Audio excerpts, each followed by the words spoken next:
Assalamualaikum warahmatullahi wabarakatuh. Jumpa lagi dengan Bobi dalam pelajaran fisika jarak jauh SMK Negeri 1 Kodian, kompetensi keahlian multimedia. Kali ini kita akan membahas tentang pembiasan, yaitu jangan kemana-mana, semoga Anda lebih paham.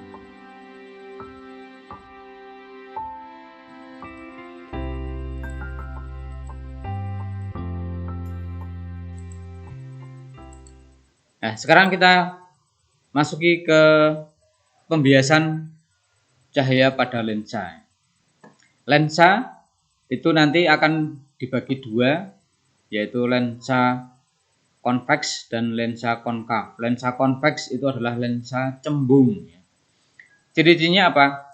Lensa cembung itu ciri-cirinya tengahnya lebih tebal, pinggirnya lebih tipis.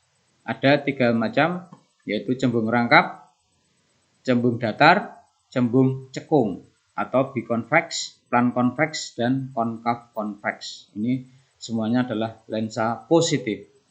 Lensa positif adalah lensa konveks, lensa cembung, sama. Kemudian untuk lensa konkav atau lensa cekung itu tengahnya lebih tipis, pinggirnya lebih tebal. Ada 3 macam juga, cekung rangkap, cekung datar, cekung cembung, bikonkav, plan konkav, konveks konkav. Ini semuanya adalah lensa negatif. Sekarang kita bahas lebih detail untuk pembiasan pada lensa cembung. Lensa cembung adalah seperti ini. Sifat dari lensa cembung itu mengumpulkan cahaya. Dari sinar yang datang secara paraksial atau datang secara dekat dengan sumber utama, yang dia itu adalah sinar-sinar lurus atau sinar sejajar, maka dia akan dikumpulkan pada titik fokus di belakang lensa. Ingat, titik fokus untuk lensa cembung itu di belakang lensa. F1-nya di belakang lensa. Kenapa? Karena dia tempat berkumpulnya sinar-sinar yang datang secara sejajar. Ini F1, ini F2. F2 di depan lensa, F1 di belakang lensa. Jaraknya adalah F. Ini adalah jarak fokus. Ini titik fokus, ini adalah jarak fokusnya. Kemudian bagian-bagiannya. Titik pusat optik di sini, tengah-tengah. Fokusnya ada 2, F1 dan F2. Yang aktif adalah F1, yang pasif adalah F2. Sumbu utamanya adalah ini. Sumbu utama.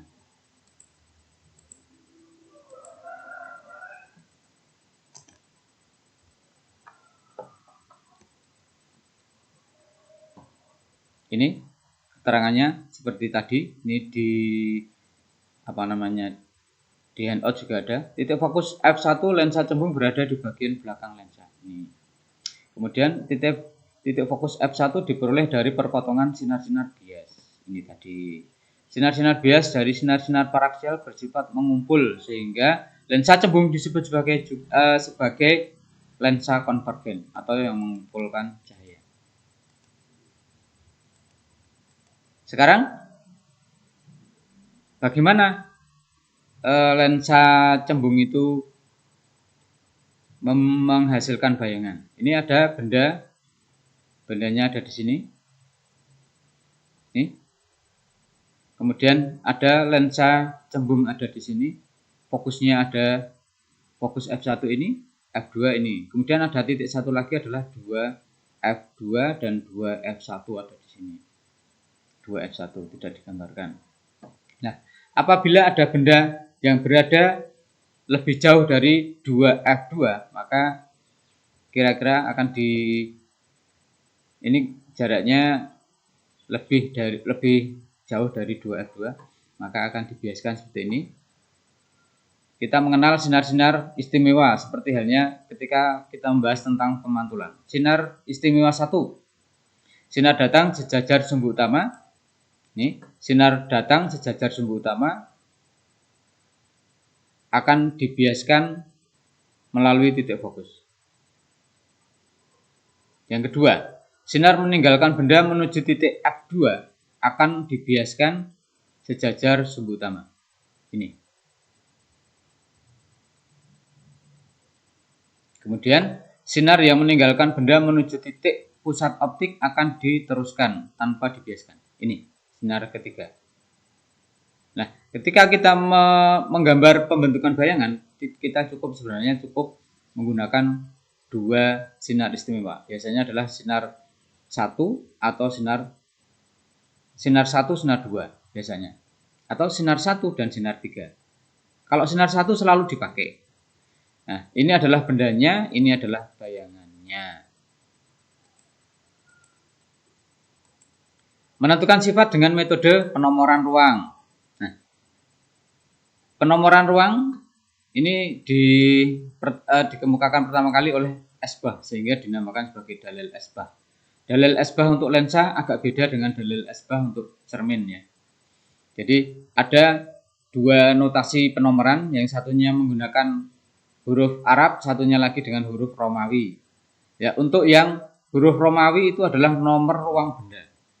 Huruf Arab atau huruf Latin itu nomor ruang bayangan. Kita lihat sekarang. Untuk nomor ruang benda itu ada di ruang 1, ruang 2, ruang 3. Ruang 1 itu adalah antara titik atau antara lensa dengan titik fokus. Ruang 2 adalah antara fokus dengan 2 kali fokus. Kemudian ruang 3 adalah lebih jauh dari 2 kalinya jarak fokus sampai tak terhingga. Ini ruang 3 untuk benda. Nah, ruang 4 untuk benda itu berada di belakang lensa. Di belakang lensa itu adalah miliknya ruang 4. Ruang 4 itu adalah untuk benda maya. Sedangkan untuk benda 1, 2, dan 3 itu adalah untuk benda-benda nyata. Sedangkan nomor ruang bayangan adalah 1, 2, 3 Arab atau Latin. 1, 2, 3. Yang keempat adalah di depan lensa. Nih.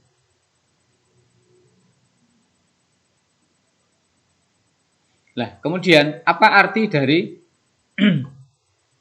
penomoran ini? Ini adalah untuk mempermudah kita menentukan seperti apa sifat bayangan tanpa kita menggambarkan.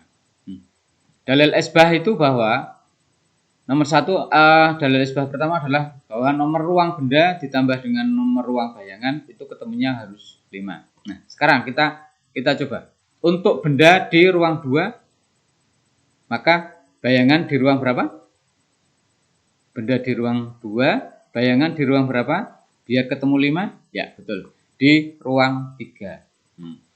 Benda di ruang 2, bayangan di ruang 3. Ingat, nomor ruang bayangan adalah yang Latin. Sehingga, karena nomor ruang bayangan itu lebih besar dari nomor ruang benda, maka apabila kita gambarkan nanti, bayangannya adalah bersifat nyata.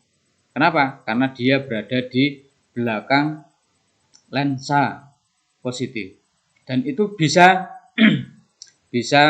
kita tangkap dengan layar.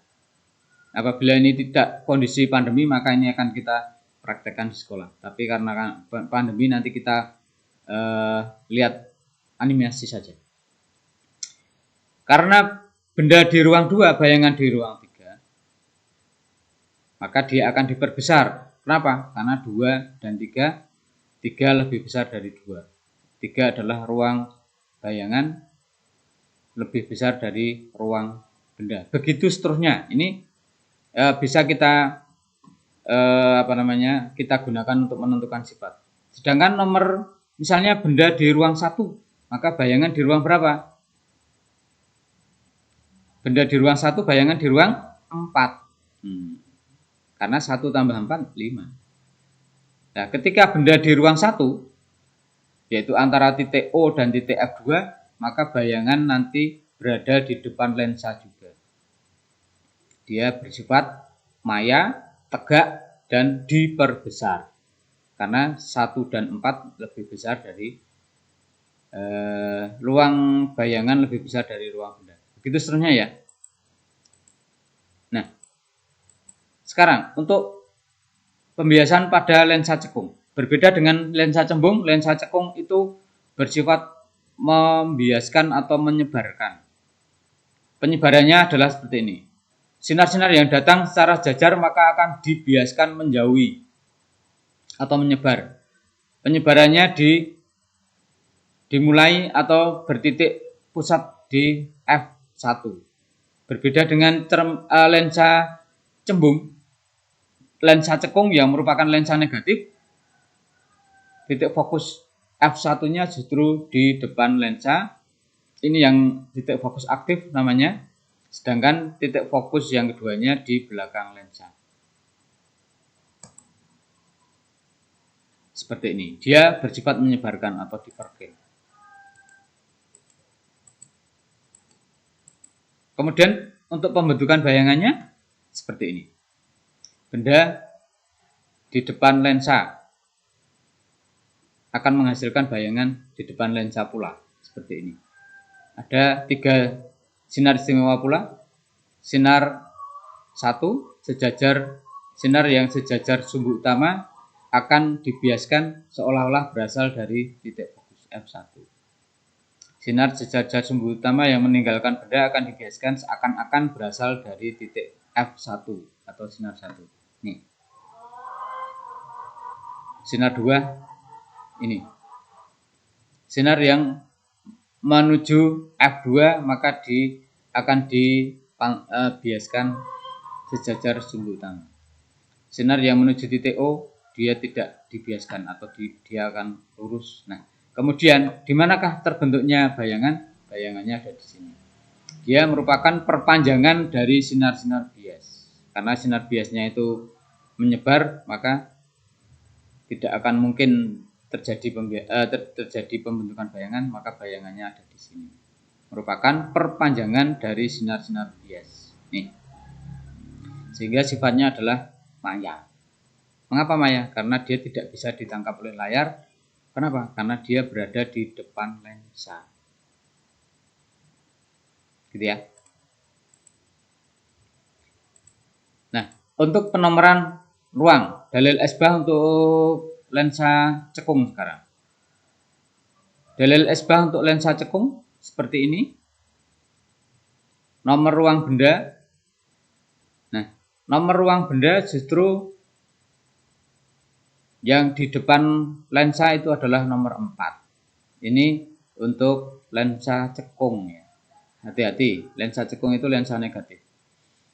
Nomor ruang benda nomor 4 itu justru di depan lensa. Nomor ruang benda 1, 2, 3 di belakang lensa. Benda nyata, benda maya. Ada benda maya. Tidak kita bahas di sini. Waktunya tidak cukup. Nah, sedangkan untuk nomor-nomor Latin ini 1, 2, 3, 4 itu adalah nomor ruang bayangan. Nomor ruang bayangan. Nih. Nah, apabila benda di ruang 4, maka nanti hasilnya hanyalah menghasilkan bayangan di ruang 1.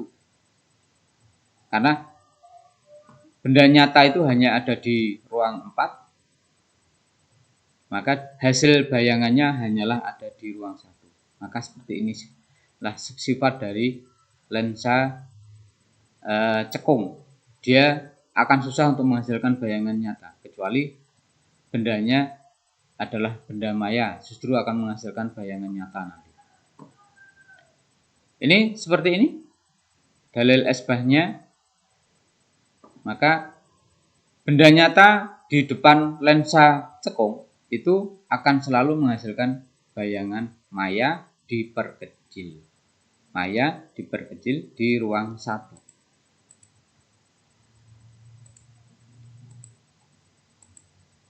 Nah, sekarang contoh soal. Melukis bayangan pada lensa cembung. Lukislah pembentukan bayangan dan berilah sifat bayangan jika sebuah benda nyata berada antara 2F2 dan F2 di depan lensa cembung atau ruang 2. Pertama kita melukis lensa ya. Kita melukis lensa. Melukis lensa tidak perlu kita buat seperti lensa cembung yang tadi. Cukup kita membuat garis lurus vertikal dengan kita beri tanda positif. Ya, kita beri tanda positif seperti ini. Seret, dah positif. Ini artinya adalah lensa cembung, lensa positif. Benda di sini yaitu seperti yang dikehendaki oleh soal, benda di antara F dan 2F. F2 maksudnya ya. F2 dan 2F2. Nih, benda ada di sini, maka akan dihasilkan bayangan di sini. Ini benda di ruang 2 akan menghasilkan bayangan di ruang 3. Sehingga sifatnya adalah nyata di belakang lensa, dapat ditangkap oleh layar, diperbesar. Kenapa? Karena benda di ruang 2 sedangkan bayangan di ruang 3. Terbalik. Mengapa? Karena bendanya nyata dan bayangannya nyata juga. Jadi kalau nyata dan nyata itu justru terbalik. Melukis bayangan pada lensa cekung. Lukislah pembentukan bayangan dan berilah sifat bayangan jika sebuah benda nyata berada antara 2F1 dan F1 di depan lensa cekung. Seperti ini. Benda di ruang 4. Maka jalannya sinar adalah seperti ini. Kita pilih 2 sinar, yaitu sinar 1 dan sinar 3 ini. Maka dia akan terbentuklah bayangan di sini. Sifat bayangannya adalah maya, tegak, dan diperkecil. Dan ini sifat yang selalu seperti ini apabila benda nyata diletakkan di depan lensa cekung atau lensa negatif. Ingat bahwa pembentukan bayangan kita melukisnya dengan cara seperti ini saja, dengan garis lurus, dan kita beri tanda negatif untuk lensa cekung. Sifatnya tadi sudah saya sampaikan. Kita lanjutkan untuk rumus-rumus atau persamaan-persamaan lensa tipis. Di lensa cembung dan lensa cekung yang tipis, maka nanti akan berlaku persamaan-persamaan seperti ini. Lensa tipis yang permukaan sferis merupakan permukaan dari bola. Hubungan antara jarak benda S, jarak bayangan S aksen, dan jarak fokus F, serta perbesaran bayangan benda adalah M, diturunkan untuk bantuan geometris dapat dijelaskan sebagai berikut. Nih,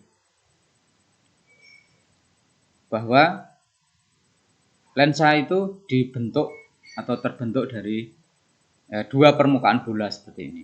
Bola 1 dan bola yang kedua. Sehingga nanti ada R1. Ini R1-nya adalah ini, R1-nya adalah ini. Kemudian R2 adalah ini. Ini R. Gitu ya. Jadi mengapa kok lensa itu punya jari-jari? Maka dia terbentuknya adalah seperti ini. Kemudian persamaan berikut dikenal sebagai rumus pembuatan atau tukang lensa. Tukang lensa, jadi ketika seorang tukang lensa akan menghasilkan lensa dengan fokus misalnya 10 cm, 20 cm, atau 50 cm, atau 100 cm, maka dia akan menggunakan persamaan ini. N2 adalah indeks bias kaca atau bahan dari lensa, N1 adalah udara. Dengan jari-jari yang bisa divariasi oleh tukang lensa itu, R1-nya berapa, R2-nya berapa, maka akan menghasilkan seperti ini. Ini adalah namanya adalah rumus tukang lensa. Nah, persamaannya adalah seperti ini. Ini kita pernah mengenal atau kita pernah akrab dengan persamaan ini, yang itu adalah sama dengan super F ya. Ini akan kita uraikan seperti ini. Ketika benda atau sinar itu berada di jauh tak terhingga, maka bayangannya nanti berada di titik fokus. Nih, sehingga bisa kita buat persamaannya ketika S atau jarak benda jauh tak terhingga, maka jarak bayangannya adalah sama dengan jarak fokusnya. Sehingga persamaan yang tadi, persamaannya rumus tukang lensa bisa kita modif atau bisa kita modifikasi seperti ini. Gitu ya. Ini diganti dengan seper F. Ini rumusnya tukang lensa. Keterangannya adalah seperti ini. Ini di handout ada. Nah, kemudian dari dua persamaan ini, karena di ruas kanan itu sama, maka di ruas kiri otomatis juga sama. Sehingga kita akan menghasilkan, sehingga kita akan bertemu lagi dengan persamaan yang sangat akrab ketika kita berbicara di optika. Ini adalah seper F sama dengan seper S plus seper S aksen. Ini berlaku pula untuk lensa ya. Keterangannya adalah seperti ini.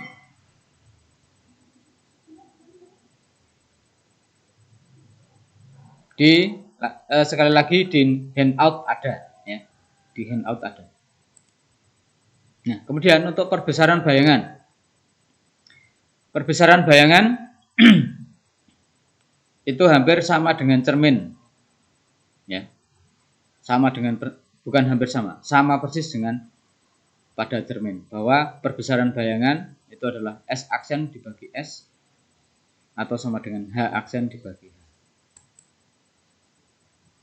Nah, yang belum kita temui di cermin adalah ini, yaitu daya atau kekuatan lensa. Jadi lensa itu memiliki kekuatan. Daya lensa adalah kekuatan lensa dalam memfokuskan sinar. Ya, salah ini. Memfokuskan sinar. Daya lensa berkaitan dengan sifat konvergen atau mengumpulkan berkas sinar dan divergen atau menyebarkan sinar dari suatu lensa. Untuk lensa positif, semakin kecil jarak fokus, semakin kuat kemampuan lensa itu untuk mengumpulkan berkas sinar. Semakin kecil fokus berarti semakin semakin melengkung gitu ya. Jadi semakin tebal tengahnya. Itu semakin kuat mengumpulkan. Itu berarti jarak fokusnya semakin kecil. Untuk lensa negatif, semakin kecil jarak fokusnya, semakin kuat kemampuan lensa itu untuk menyebarkan sinar. Berarti seperti ini. Persamaannya adalah P sama dengan seper F. P adalah kekuatan lensa, satuannya adalah dalam dioptri. Sedangkan F itu dalam meter, jadi seper meter. Kalau fokusnya dalam senti, maka ini persamaannya, ini lupa tidak saya tuliskan. Persamaannya adalah nanti akan menjadi 100 adalah 100 dibagi F. Ini kalau satuannya dalam senti. Kalau satuannya dalam senti seperti ini ya persamaannya. Ini fokusnya dalam sentimeter. Jika fokusnya dalam senti, maka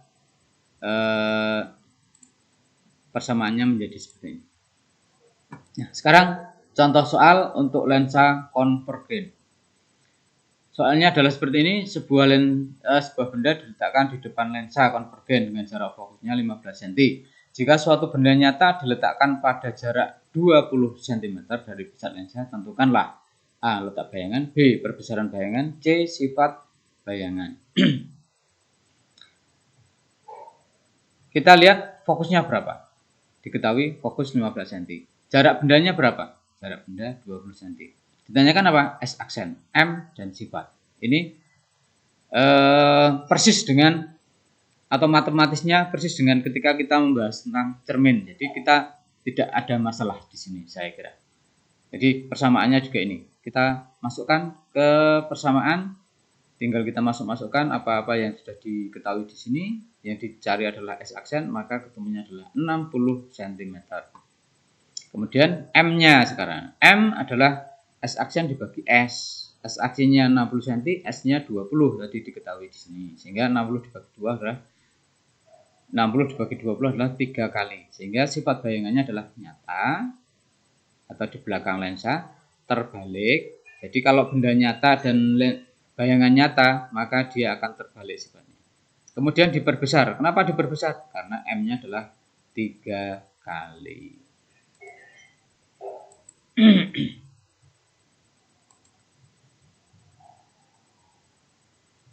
Kemudian untuk contoh soal berikutnya. Sebuah lensa biconvex seperti ini mempunyai jari-jari kelengkungan 80 cm dan 40 cm. Terbuat dari gelas dengan N sekian. Hitunglah jarak fokus dan watt lensa. Lensanya adalah biconvex. Biconvex itu seperti ini. Cembung rangkap. R1 80 cm, R2 adalah 40 cm. Karena dia adalah cembung, lensa cembung, maka dua-duanya adalah kita beri tanda positif. Kenapa? Karena permukaannya adalah cembung. Kalau permukaan cembung, maka dia positif. Kalau permukaan cekung, maka dia negatif. Seperti itu perjanjiannya ya. Di handout ini lebih saya urai dengan panjang lebar. Di sini kita ringkas. Dengan yang diketahui adalah N2 1,56, N1 adalah 1. Ini maaf ya, angkanya pecahan enggak apa-apa. Kemudian kita masukkan untuk mencari jarak fokus bagaimana? Kita menggunakan persamaannya. Kita baterainya low. Kita menggunakan persamaan dari tukang lensa. Kita masukkan seperti ini. N2-nya adalah 1,56, N1-nya adalah 1. Masukkan. Ini matematis biasa ya, matematis biasa. Ini disamakan penyebutnya menjadi 80. Ketemunya adalah 47,62 cm. Ini ketemulah fokus dari lensa dengan jari-jari sekian. Kemudian yang B, karena fokusnya sudah diketahui sekian, maka berapakah kekuatan lensa? Kekuatan lensa adalah 1/F, 1/F jika satuannya dalam meter, atau kalau satuannya dalam senti maka 100/F. Kita masukkan, tinggal kita masukkan 100 dibagi 47,62, ini ketemunya adalah 2,09 dioptri. Satuannya adalah dioptri. Paham ya? Sekian, semoga lebih memperjelas dan semoga